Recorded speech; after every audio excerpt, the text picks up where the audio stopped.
আজকে আমাদের আলোচনার বিষয় হচ্ছে হারাম খাওয়ার কুফল। হারাম শব্দের অর্থ হচ্ছে অবৈধ, ইংরেজিতে বলে ইলিগ্যাল। যেটা আল্লাহ পাক রব্বুল আলামিন করতে অনুমতি দিয়েছেন, বলেছেন, সেটা হচ্ছে হালাল অর্থাৎ বৈধ। আর যেগুলো আল্লাহ তাআলা নিষেধ করেছেন সেগুলো হচ্ছে হারাম, অবৈধ। কোরআনে পাকের ভিতরে আল্লাহ রাব্বুল আলামিন 250টি আয়াতের ভিতরে আল্লাহ তাআলা হালাল সম্পর্কে আলোচনা করেছেন এবং 250টি আয়াতে হারাম সম্পর্কে আলোচনা করেছেন। অর্থাৎ হালাল শব্দটি কোরআনে এসেছে 250 বার, আর হারাম শব্দটি এসেছে 250 বার। কোরআন শরীফের আয়াত 5 প্রকার। এক ধরনের আয়াত আছে মুহকাম, এগুলো মানুষ সহজে বুঝে। আরেক ধরনের আয়াত আছে মুতাশাবিহ, কেউ বুঝে না, অস্পষ্ট, যেমন আলিফ লাম মিম, আলিফ লাম র, কাফ হা ইয়া আইন সাদ। এই সমস্ত আয়াতের অর্থ আল্লাহ ছাড়া কেউ জানে না। এগুলোকে বলা হয় আয়াতে মুতাশাবিহ, অস্পষ্ট আয়াত। এরপরে হালালের আয়াত, হারামের আয়াত, হালালের আয়াত, হারামের আয়াত। কোরআনের ভিতরে কিছু আয়াতের ভিতরে আল্লাহ তাআলা হালাল বিষয় বর্ণনা করেছেন, কিছু বিষয় আল্লাহ তাআলা হারাম বিষয় আলোচনা করেছেন। যেমন আল্লাহ বলেছেন আহাল্লাল্লাহুল বাইআ ওয়া হাররামার রিবা, আল্লাহ তাআলা সুদকে হারাম করেছেন, ব্যবসাকে হালাল করেছেন। তাহলে এখানে হালাল এবং হারাম নিয়ে আলোচনা করা হয়েছে। এরপরে কিছু আয়াত আছে আমসাল, উদাহরণ দেওয়ার জন্য আল্লাহ তাআলা ব্যবহার করেছেন। তাহলে হারাম মানে হচ্ছে অবৈধ। সৃষ্টির সূচনা লগ্ন থেকে মানুষের স্বভাব হলো আল ইনসানু হারিসুন ফিমা মুনিয়া, নিষিদ্ধ জিনিসের প্রতি মানুষের আগ্রহ বেশি। যেটা আল্লাহ তাআলা নিষেধ করেছেন সেটার প্রতি মানুষের আগ্রহ কি বেশি। ফরবিডেন ফ্রুটস আর সুইটার, নিষিদ্ধ গাছের ফল মিষ্টি বেশি। যে গাছের ফল নিষিদ্ধ সেই গাছের ফল কি বেশি, মিষ্টি বেশি। নবী করিম সাল্লাল্লাহু আলাইহি ওয়াসাল্লাম কাবা ঘরের পাশে বসে বসে কোরআন তেলাওয়াত করতেছে। আবু জাহেল হাজী সাহেবদেরকে বলতেছে, হে হাজী সাহেবেরা, ওইখানে একটা পাগল আছে যে কোরআন তেলাওয়াত করতেছে, তোমরা ওই পাগলের কথা শুনিও না। বলেন নাউজুবিল্লাহ। যখন নিষেধ করলো মানুষের এই যে নিষিদ্ধ জিনিসের প্রতি মানুষের আল্লাহ তাআলা আমাদেরকে আমল করার তো সবাই দেখতে গেল যে কেমন পাগল, একটু দেখতে হবে। যার কাছে যাওয়ার জন্য আবু জাহেল নিষেধ করলো, সেখানে গিয়ে লোকেরা দেখলো যে একজন পরিপাটি মানুষ, সুন্দর তার চেহারা, কি সুন্দর তার চুল মোবারক, কি সুন্দর তার পোশাক আশাক, কি সুন্দর তার কণ্ঠ। মানুষেরা যখন দেখতে গেল বলতেছে, আবু জাহেল তুমি মিথ্যা কথা বলেছ, ইনি কখনো মিথ্যাবাদী হতে পারে না, ইনি কখনো পাগল হতে পারে না, নিশ্চয় তিনি সত্য নবী। যারা ওখানে পাগল দেখতে গিয়েছিল সকলে আমাদের নবীকে দেখে পাগল হয়ে পড়ে নিল। লা ইলাহা ইল্লাল্লাহু মুহাম্মাদুর রাসূলুল্লাহ সাল্লাল্লাহু আলাইহি ওয়াসাল্লাম। এই হারাম জিনিসের প্রতি মানুষের আগ্রহ বেশি, হারামে আরাম বেশি, ঠিক কিনা বলেন না? মানুষের নিজের বিবাহিত স্ত্রী মানুষের কাছে ভালো লাগে না, পরের স্ত্রী ভালো লাগে, পরকীয়া করতে ভালো লাগে। মানুষের কাছে বিয়ে করতে ভালো লাগে না, প্রেম করতে ভালো লাগে। কথা ঠিক কিনা বলেন না? হারামের প্রতি মানুষের আগ্রহ বেশি। কাজ করে খাইতে ভালো লাগে না, চুরি করতে ভালো লাগে, ডাকাতি করতে ভালো লাগে, সুদ খাইতে ভালো লাগে, ঘুষ খাইতে ভালো লাগে, কথা ঠিক কিনা বলেন না? কারণ এগুলো কি নিষিদ্ধ। নিষিদ্ধ জিনিসের প্রতি মানুষের আগ্রহ সব সময় বেশি। এটা কিয়ামতের একটা আলামত।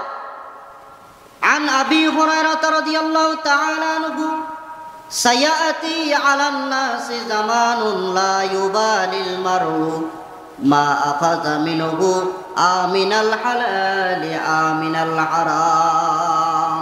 আবু হুরায়রা রাদিয়াল্লাহু তাআলা আনহু থেকে বর্ণিত, নবী করিম সাল্লাল্লাহু আলাইহি ওয়াসাল্লাম বলেছেন যে মানুষের মধ্যে এমন একটা সময় আসবে যে সময়ের মধ্যে মানুষেরা কোনটা হালাল কোনটা হারাম যাচাই বাছাই করবে না।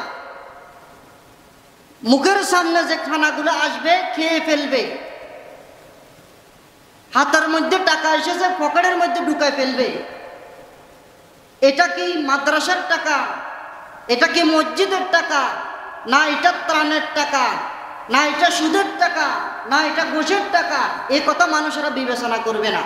জু আপসে আপ হয় ও হালাল হয়, মানে সামনে যেটা আসে ওটা হালাল, সেটা যেটাই হোক না কেন। এটা কিয়ামতের আলামত। নবীজি বলেছেন যাদের সামনে কোনো কিছু আসার পরে যাচাই বাছাই করে না, হালাল হারাম বাছে না, হারাম পয়সা থেকে দেখো যে আপনি আপনার সামনে খানা আসলো, আসার পরে আপনি যদি হারাম খান, নবীজি বলেছেন মান আকালা লুকমাতাম মিন হারাম লাম তুকবাল লাহু সালাতান 40 সাবাগা। মান আকালা লুকমাতাম মিন হারাম, যে ব্যক্তি হারাম থেকে এক লুকমা আহার করলো 40 দিন পর্যন্ত তার কোনো আমল আল্লাহর দরবারে কবুল হবে না। বলেন নাউযুবিল্লাহ। ক লুকমা খালি? এক লুকমা খাওয়ার পরে 40 দিন পর্যন্ত তার কোনো আমল আল্লাহর দরবারে কবুল হবে না। বিজ্ঞানীরা গবেষণা করে দেখেছে যে কোনো মানুষ যদি খাদ্য ভক্ষণ করে তার পাওয়ার শরীরের ভিতরে 40 দিন পর্যন্ত থাকে। এজন্য নবীজি বলেছেন দেখেন, কোনো মানুষ যদি এক লুকমা হারাম খায় 40 দিন পর্যন্ত তার কোনো আমল কবুল হবে না। আবার আমাদের নবী জনাবে মুহাম্মদুর রাসূলুল্লাহ সাল্লাল্লাহু আলাইহি ওয়াসাল্লাম যদি কোনো জমিনের উপরে দিয়ে তিনি যদি হেঁটে যাইতেন 40 দিন পর্যন্ত তার পায়ের আসর জমিনের মধ্যে থাকি যেত। বলেন সুবহানাল্লাহ। এজন্য নবীজি বলেছেন মান আকালা লুকমাতাম মিন হারাম, যে কোন মানুষ যদি এক লুকমা হারাম খায় 40 দিন পর্যন্ত তার কোনো নামাজ, তার কোনো দোয়া, তার কোনো প্রার্থনা আল্লাহর দরবারে কবুল হয় না। এজন্য ইবাদত কবুল হওয়ার জন্য হালাল খাওয়ার জরুরি। আর যে মানুষটা হারাম দিয়ে তার শরীরকে বানিয়েছে, শরীরের মধ্যে হালাল গাজা ঢুকিয়েছে, নবীজি বলেছেন লা ইয়াদখুলুল জান্নাতা জাসাদুন গুজিয়া বিল হারাম। লা ইয়াদখুলুল জান্নাতা জাসাদুন গুজিয়া বিল হারাম, যে শরীর হারাম টাকা দিয়ে, সুদের টাকা দিয়ে, ঘুষের টাকা দিয়ে যে শরীর আপনি বড় করেছেন, মজবুত করেছেন, শক্তিশালী করেছেন, নবীজি বলেছেন সেই শরীর কখনো জান্নাতে যাবে না। বলেন নাউযুবিল্লাহ। এজন্য কুল্লু জাসাদিন নাবাতা মিন সুহুতি ফান্নারু আওলা বিহি, যে সমস্ত শরীরগুলা হারাম টাকা দিয়ে গড়ে উঠেছে ওই শরীরগুলা জাহান্নামের জন্য ইন্ধন হয়ে যাবে, জাহান্নামের খোরাক হয়ে যাবে। এজন্য আমাদেরকে হারাম থেকে বাঁচি দেখতে হবে।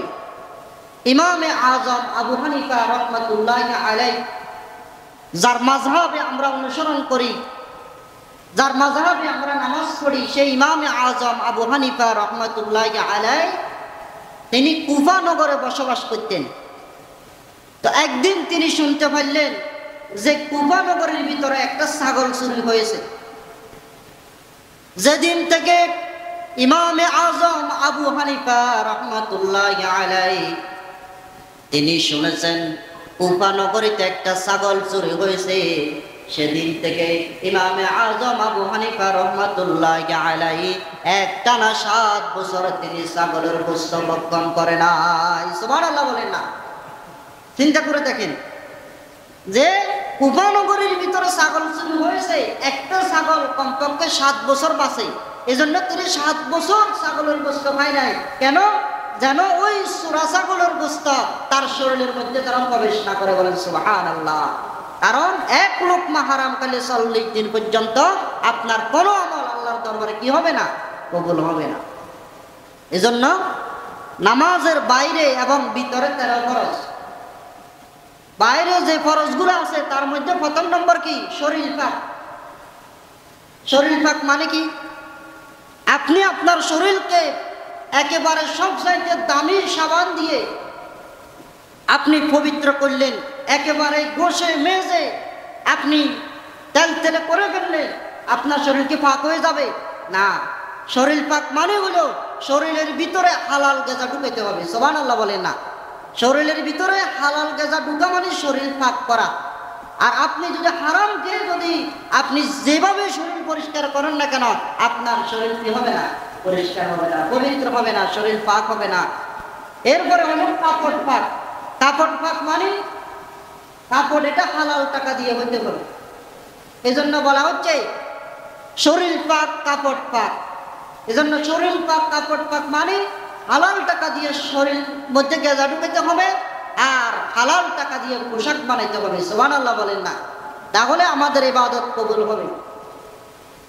যে ব্যক্তি হারাম ভক্ষণ করে তার কোনো ইবাদত, তার কোনো দোয়া আল্লাহর দরবারে কি হয় না?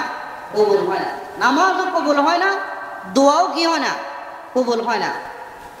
এজন্য দোয়া কবুলের 5টি শর্ত আছে। 1 নাম্বার হলো আকলুল হালাল, হালাল খেতে হবে। দোয়া কবুলের 1 নম্বর শর্ত কি? হালাল খাওয়া। 2য় নাম্বার হলো ইজা সাআলতা ফাসআলিল্লাহ, যে দোয়া করবে সেই দোয়াটা আল্লাহর কাছে বলতে হবে, আল্লাহর কাছে চাইতে হবে। আল্লাহর কাছে না চাইলে আপনার সেই দোয়া আল্লাহ তাআলা কবুল করবেন না। আপনাকে এই কথা বিশ্বাস রাখতে হবে যে আমি আল্লাহর কাছে চাইতেছি, আল্লাহ আমাকে দিবে। 3 নাম্বার হলো ইয়াকিন থাকতে হবে। ইয়াকিন থাকতে হবে মানে কি? আপনার যে দোয়া, আপনার যে দোয়াটা কবুল হবে, সেই দোয়াটা কবুল হবে এই কথা আপনাকে প্রথমে ইয়াকিন রাখতে হবে। আপনার যে দোয়াটা কবুল হচ্ছে, আপনাকে এটা বিশ্বাস রাখতে হবে যে আমি যে দোয়া কবুল করেছি সেই দোয়াটা কবুল হবে। বলেন সুবহানাল্লাহ। এই কথা আগে আপনাকে বিশ্বাস করতে হবে। আপনি নামাজ পড়েছেন, নামাজ পড়ার পরে সর্বপ্রথম আপনাকে বিশ্বাস করতে হবে যে আমার নামাজটা কবুল হয়েছে। এই কথা আগে আপনি নামাজ পড়েছেন, আপনাকে বিশ্বাস রাখতে হবে যে আগে আমার নামাজটা কবুল হয়েছে। এরপরে আল্লাহ তাআলা আপনার নামাজ কবুল করবেন, দোয়া কবুল করবেন।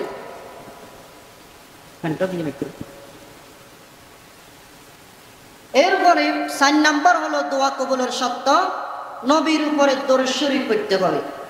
আপনি দোয়া করার পরে যদি আপনি দরুদ শরীফ না পড়েন তাহলে আল্লাহ সেই দোয়া কবুল করবে না। দোয়া করার নিয়ম হলো প্রথমে আল্লাহর প্রশংসা, শেষে নবীর উপরে দরুদ। কিভাবে প্রথমে দোয়া করবেন? আলহামদুলিল্লাহি রাব্বিল আলামিন ওয়াল আকিবাতু লিল মুত্তাকিন ওয়াসসালাতু ওয়াসসালামু আলা রাসূলিল কারীম। আলহামদুলিল্লাহি রাব্বিল আলামিন বলে দোয়া শুরু করবে। আর শেষে দোয়া শেষ করবেন কিভাবে? ওয়া সাল্লাল্লাহু তাআলা আলা খায়রি খালকিহি মুহাম্মাদিন ওয়া আলা আলিহি ওয়া আসহাবিহি আজমাইন। ওয়া সাল্লাল্লাহু তাআলা, এই কথা বলে দোয়া শেষ করবেন, তাহলে আল্লাহ তাআলা আপনার দোয়া কবুল করবেন। সুবহানাল্লাহ বলেন না? এরপরে যেমন আমরা নামাজ পড়ি, আমাদের নামাজ, আমাদের ইবাদত বন্দেগী, যখন আমরা দরুদ শরীফ পড়ি না, আসমানের নিচে জমিনের উপরে ইবাদত বন্দেগীগুলো ঝুলন্ত অবস্থায় থাকে। নবীজির উপরে দরুদ পড়া মানে ইবাদত করার পরে সেই ইবাদতের মধ্যে সিল সপ্পর মেরে তারপরে আল্লাহর কাছে পাঠাতে হবে। সুবহানাল্লাহ বলেন না? আর ইবাদতের সিল সপ্পর, আপনার এই ইবাদতকে গ্যারান্টিযুক্ত করতে হলে নবীর উপরে দরুদ শরীফ পড়তে হবে। সুবহানাল্লাহ বলেন। আর দোয়া কবুলের 4 নম্বর শর্ত কি? নবীর উপরে দরুদ শরীফ পড়তে হবে, শুরু থেকে আল্লাহর প্রশংসা করতে হবে। 5 নাম্বার হচ্ছে দাওয়া নিয়ে তারপর দোয়া করতে হবে। এখন আপনার ডায়রিয়া হয়েছে, জ্বর হয়েছে, আপনি প্রথমে ওষুধ খাইতে হবে। ওষুধ খাওয়ার পরে তারপরে আল্লাহর কাছে দোয়া করতে হবে, ইয়া আল্লাহ আমি যে ওষুধ খাইলাম এই ওষুধের বিনিময়ে আপনি আমাকে ভালো। তাহলে আপনি ওষুধ না খাই শুধু দোয়া করতে হবে না। যেমন আল্লাহ রাসূল বলেছেন, আগে ওঠকে তুমি বেঁধে তারপরে তুমি আল্লাহর উপরে তাওয়াক্কুল করো। তেমনি ভাবে আগে ওষুধকে, তারপরে আপনি আল্লাহর কাছে দোয়া করবেন এই ওষুধের ওসিলা আল্লাহ যেন আমাকে কি করে ভালো। ওষুধ হলো ওসিলা, ভালো করার মালিক কে? আল্লাহ। ওয়াইজা মারিতু ফাহুয়া ইয়াশফিন, আমরা যখন অসুস্থ হই আমাদেরকে ভালো করেন কে? আল্লাহ। তাহলে ওষুধ হলো ওসিলা। এজন্য দোয়া কবুলের 5টি শর্ত। 1 নাম্বার হলো হালাল খাইতে হবে, 2 নাম্বার হলো আল্লাহর কাছে চাইতে হবে, 3 নাম্বার হলো ইয়াকিন থাকতে হবে, 4 নাম্বার হলো নবীর উপরে দরুদ শরীফ পড়তে হবে, 5 নাম্বার হলো দাওয়া নিয়ে তারপরে দোয়া করতে হবে। তাহলে আল্লাহ তাআলা আমাদের দোয়া কবুল করবে। ফকি, বিশ্ববিখ্যাত ফকি আবুল আয়াস সমরকন্দি রহমতুল্লাহি আলাইহি বলেন, 3 জন মানুষের দোয়া কখনো কবুল হয় না। 1 নাম্বার হলো হারাম খেয়ে যার পেট পূর্ণ করেছে এমন লোকের দোয়া আল্লাহ কবুল করে না। হারাম দিয়ে পেট পূর্ণকারীর দোয়া আল্লাহর দরবারে কবুল হয় না। 2 নাম্বার হচ্ছে গীবতকারীর দোয়া আল্লাহর দরবারে কবুল হয় না। যে সব সময় মানুষের গীবত করে, মানুষের দোষ ত্রুটি বর্ণনা করে, এমন মানুষের দোয়া আল্লাহ তাআলা কি করে না? কবুল করে না। 3 নাম্বার হলো হিংসুক এবং কৃপণ লোক, তাদের দোয়া আল্লাহ তাআলা কি করে না? কবুল করে না। এজন্য 3 ব্যক্তির দোয়া সরাসরি আল্লাহর দরবারে কবুল হয়ে যায়। 1 নাম্বার হলো দাওয়াতুল মুসাফির, মুসাফিরের দোয়া। দাওয়াতুল মাজলুম, মাজলুমের দোয়া। এরপর হলো সন্তানের জন্য দাওয়াতুল ওয়ালিদি লি ওয়ালিদি, পিতামাতার জন্য সন্তানের দোয়া, সন্তানের জন্য পিতামাতার দোয়া আল্লাহর দরবারে সরাসরি কি হয়ে যায়? কবুল হয়ে যায়। তাহলে 1 নাম্বার কি বললাম? মুসাফিরের দোয়া আল্লাহর দরবারে কি হয়ে যায়? কবুল হয়ে যায়। কিন্তু একজন মুসাফির, সে মুসাফির অবস্থায় সে আল্লাহর কাছে দোয়া করতেছে, ইয়া রব বলে বলে দোয়া করতেছে। তখন আল্লাহ রাসূল সাল্লাল্লাহু আলাইহি ওয়াসাল্লামকে লোকেরা বলল যে এই লোকের দোয়া মনে হয় আজকে সব কবুল হয়ে যাবে। তখন নবীজি বললেন যে তার দোয়া কিভাবে কবুল হবে? মাতইমুহু হারাম, মাশরাবাহু হারাম, মালবাসুহু হারাম। সে যেটা খায় সেটা হারাম, সে যেটা পরে সেটা হারাম, তার সব কিছুই হারাম। সে যেটা পড়েছে সেটা হারাম, তার দোয়া আল্লাহ তাআলা কিভাবে কবুল করবে?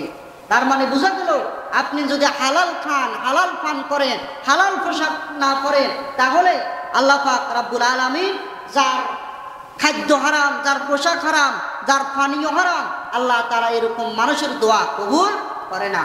এজন্য দোয়া কবুলের জন্য সব সময় আমাদেরকে হালাল খাদ্য খেতে হবে।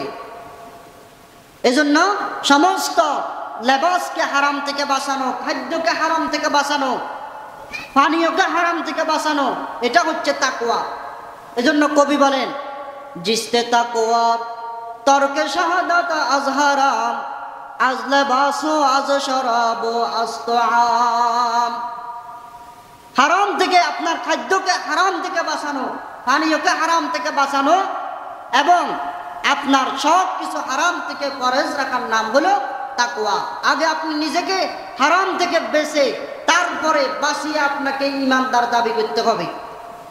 এজন্য কবি বলেছেন, সুশে কমরাম পাকেদারি আজহারাম, মর্দে ঈমানদার বাসি ওয়াসসালাম। আগে তুমি নিজেকে হারাম থেকে বাঁচো, নিজের পেটকে হারাম থেকে মুক্ত করো, তারপর নিজেকে ঈমানদার দাবি করো। একজন ঈমানদার সে কখনো হারাম ভক্ষণ করতে পারে না। ওমর ফারুক রাদিয়াল্লাহু তাআলা আনহু, তিনি অদ্য জাহানের শাসক ছিলেন। একদিন তিনি সরকারি রাষ্ট্রীয় কিছু কাজ করার জন্য তিনি একটা মোমবাতি জ্বালালেন। মোমবাতিটা সামনে জ্বালিয়ে তিনি সরকারি কাজ করতেছে। এমন সময় ওনার একটা আত্মীয় আসলো। আসার পরে তিনি কি করলেন? তাড়াহুড়া করে মোমবাতিটাকে নিভিয়ে তিনি আরেকটা মোমবাতি জ্বালালেন। বলেন সুবহানাল্লাহ। তখন ওই আত্মীয়টা বলল যে কি ব্যাপার, আপনি আমাকে দেখে মোমবাতি এটা বন্ধ করে দিলেন, আরেকটা মোমবাতি জ্বালালেন, এটার রহস্য কি? তিনি বললেন, আগে যে আমি রাষ্ট্রের কাজ করতেছি ওইটা রাষ্ট্রের মোমবাতি ছিল, বলেন সুবহানাল্লাহ। এখন তুমি এসেছ, আমাকে এই মোমবাতি দেওয়া হয়েছে রাষ্ট্রের কাজ করার জন্য, তোমার সাথে গল্প করার জন্য নয়, বলেন সুবহানাল্লাহ। এইভাবে নিজেকে হারাম থেকে বাঁচাইতে হবে। আবু বকর রাদিয়াল্লাহু তাআলা আনহু, তার কাছে তার একজন দাসী তার কাছে খেজুর নিয়ে আসলে, সেটা গনিমতের মাল। তখন তিনি কি করলেন, তার ভিতর থেকে সমস্ত খেজুরগুলা খাদ্যগুলা বমি করে ফেলে দিলেন, বলেন সুবহানাল্লাহ। কারণ হারাম খেলে তার কোনো ইবাদত দোয়া আল্লাহর দরবারে কি হবে না, কবুল হবে না। এজন্য হারামের বৈশিষ্ট্য হলো তিনটা। এক নাম্বার হলো যে আপনি হারাম যেটা, এটা ক্ষতিকর হইতে হবে। যে জিনিস খাইলে ক্ষতি হয় ওই জিনিসটা আপনার জন্য হারাম। যেমন আমরা যে সিগারেট খাই, সিগারেট খাইলে ক্ষতি হয় না, লাভ হয়? ক্ষতি হয়। স্মোকিং ইজ এ ক্যান্সার, ধূমপান করা এটা ক্যান্সার হতে পারে, তাহলে এটা আপনার জন্য ক্ষতি। আপনার ফুসফুসের মধ্যে ক্যান্সার হতে পারে, আপনার বড় বড় রোগ হতে পারে, এজন্য এটা আপনার জন্য ক্ষতি, এজন্য এটা হারাম। এরপরে হারাম যে বস্তু এটা নাপাক হইতে হবে। এরপরে 3 নম্বর হলো অশ্লীল হইতে হবে। এই 3টা বৈশিষ্ট্য যে খাদ্যের মধ্যে আছে ওই খাদ্য হলো হারাম খাদ্য। এজন্য মদ খাওয়া হারাম, কারণ মদের ভিতরে ক্ষতি আছে, মদের ভিতরে অশ্লীলতা আছে। এরপরে মদের ভিতরে আপনার ক্ষতি আছে। যারা মদ খায় তাদের মস্তিষ্ক ঠিক থাকে না, এজন্য মদকে আরবিতে খমর বলা হয়। খমর শব্দের অর্থ হলো ডেকে ফেলা। আল্লাহ তাআলা কোরআনের ভিতরে 6 জায়গার ভিতরে খমরের কথা বলেছেন, আর 6 জায়গায় আল্লাহ তাআলা মজনুন শব্দটি ব্যবহার করেছেন। অর্থাৎ মদের কথা 6 বার বলেছেন, পাগলামির কথা 6 বার বলেছেন। তার মানে বোঝা গেল যেখানে মদ সেখানে মাতলামি, যেখানে মদ সেখানে পাগলামি, সেখানে ক্ষতি, সেখানে অশ্লীলতা, সেখানে বেয়াপনা, ঠিক কিনা বলেন? এজন্য হারাম থেকে আমাদেরকে দূরে থাকতে হবে, কারণ হারাম হচ্ছে ক্ষতিকর। হারামের ভিতরে অশ্লীলতা আছে, হারামের ভিতরে অশান্তি, হারামের ভিতরে কি নাই, শান্তি নাই। এই জন্য আল্লাহ রাব্বুল আলামিন বলেন, ইয়া আইয়ুহান নাসু কুলু মিম্মা ফিল আরদি হালালান তাইয়্যিবা। আল্লাহ তাআলা বলছে, ইয়া আইয়ুহান নাস, হে মানুষেরা, কুলু মিম্মা ফিল আরদি হালালান তাইয়্যিবা, জমিনের ভিতরে যে সমস্ত বিষয়গুলা হালাল করা হয়েছে ওই সমস্ত বিষয়গুলা তোমরা ভক্ষণ করো। জমিনের ভিতরে যে সমস্ত বিষয়গুলা আমি হালাল করেছি তোমাদের জন্য সেগুলা তোমরা ভক্ষণ করো, নিষিদ্ধ জিনিস তোমরা ভক্ষণ করো না। যে সমস্ত মানুষেরা হালাল ভক্ষণ করে, নবীজি বলেছেন মান আকালা তাইয়্যিবা, যে সমস্ত মানুষেরা বৈধ জিনিস পান করে, হালাল খায়, ও আমিলা ফি সুন্নাতিন, এবং নবীজির সুন্নাত মোতাবেক জীবন যাপন করে, ও আমিনান নাস বাওয়াইকাহু, এবং মানুষেরা তার থেকে নিরাপদ, দাখালাল জান্নাত, ওই লোকটা জান্নাতে যাবে, বলেন সুবহানাল্লাহ। তাহলে 1 নম্বর কি বললেন, হালাল খাইতে হবে, পবিত্র বস্তু ভক্ষণ করতে হবে। ইন্নাল্লাহা তাইয়্যিব ইউকবালুত তাইয়্যিব, আল্লাহ তাআলা নিজেও পবিত্র, আল্লাহ পবিত্র বস্তু ছাড়া কোনো বস্তু গ্রহণ করে না। হালাল বস্তু ছাড়া আল্লাহ তাআলা কোনো বস্তু গ্রহণ করে না। আপনি হালাল টাকা দিয়ে কোরবানি করতে হবে, ওই হালাল টাকা দিয়ে কোরবানি আল্লাহর দরবারে কবুল হবে। হারাম কোনো বিষয় আল্লাহ তাআলা গ্রহণ করে না। এজন্য আমাদেরকে কোরআন পড়তে হবে। কোরআন পড়ার পরে কোরআন যেটাকে হালাল করেছে সেটাকে হালাল জানতে হবে, হারাম যেটা করেছে ওইটাকে হারাম জানতে হবে।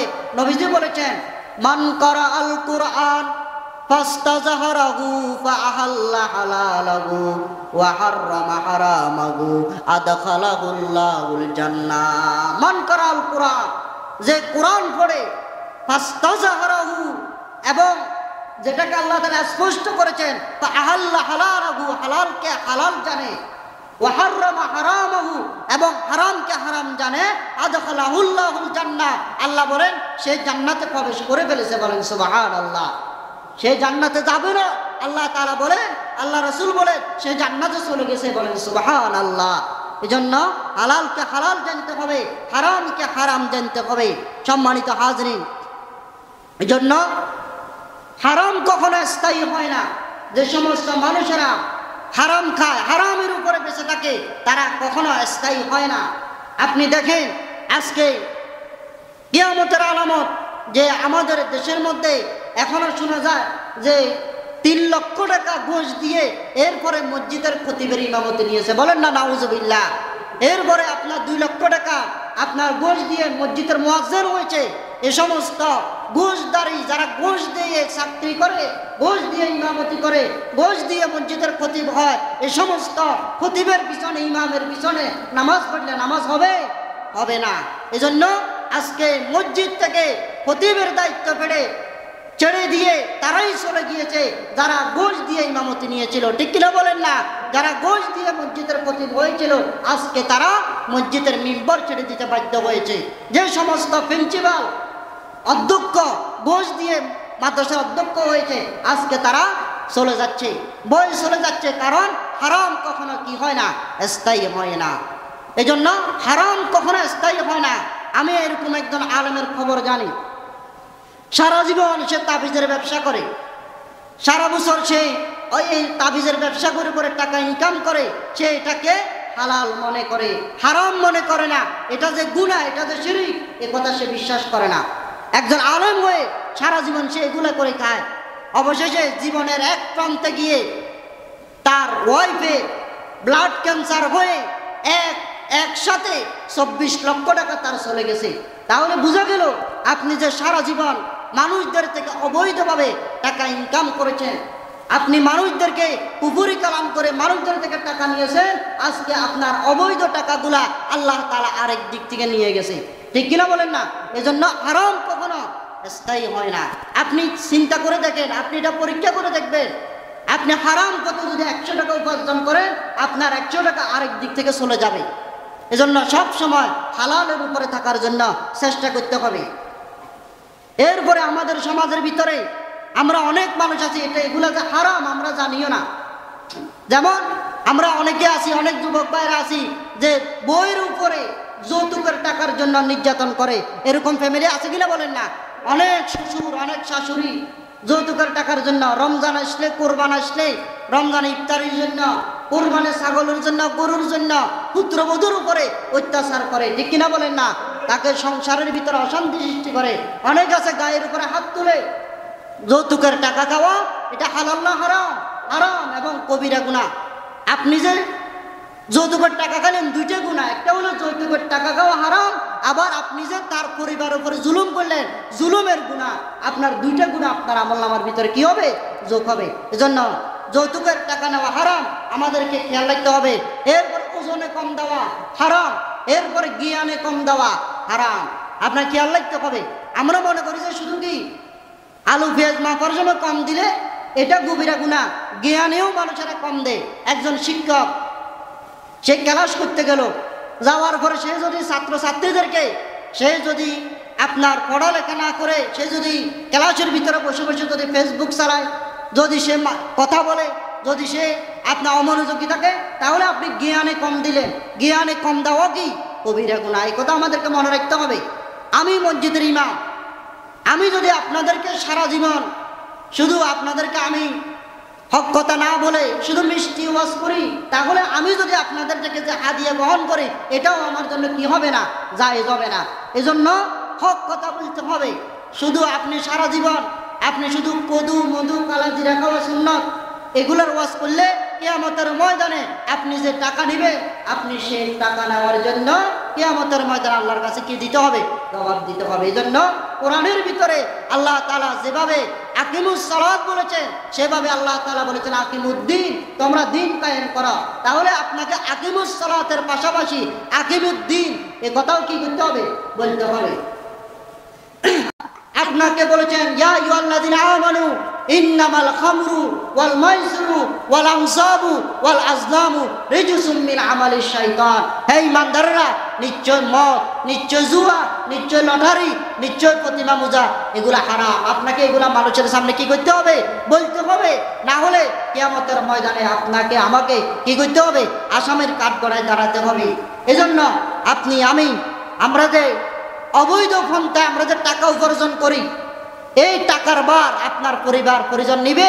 কেউ নিবে না। ওয়ালা তাজিরু ওয়াজিরাতুন উজরা উখরা, কেউ কারো পাপের বোঝা বহন করবে না। আপনার পরিবার, আপনার পরিজন, এগুলা কেউ আপনার পাপের বোঝা বহন করবে না।